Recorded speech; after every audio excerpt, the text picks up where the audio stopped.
sorry about that, boys and girls. I ran out of time. Okay, so the oven at the school stopped working and they didn't have any food. So what does the character say? If we look back in the story, the principal was saying that she didn't know what they were going to do. And then the little girl with ponytails, his friend, said, I know someone who can make a lot of food quickly and easily. And what did he say to her when the principal asked him to help? He said that he could, but he needed what? Some help. So he offered to make food for the parents and students,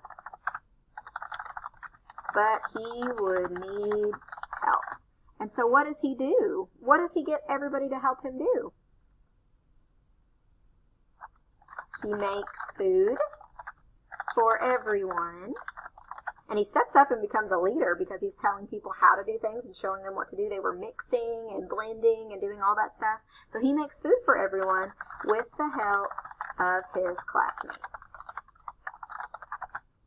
And how does that make him feel? How did he look like he was feeling? Or how would you feel if you helped somebody and everybody loved your food and then somebody even offered to put your food in a restaurant? Let's look at our list again. He was probably happy about that. Do you think he was calm, cheerful, confident, content, delighted, excited, terrific, tickled? I just like that word. I'm going to go with delighted. I think that he would be just over the moon about it. Okay, he was delighted. So whenever you are writing, boys and girls, this week, or you're answering questions in small group, try to use some other words other than just sad or happy, like hurt or delighted.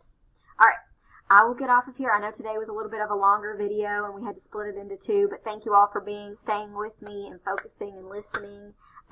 Think about the problems and the characters while you're reading this week, and think about what they do, what they say, and how they feel. And try to use those other feeling words, okay? And when you're feeling a certain way, knowing those feelings can help you talk about how you're feeling. And if you can talk about how you're feeling, it usually helps you feel better. All right, I hope you have a good week, and I'll see you during our morning meetings.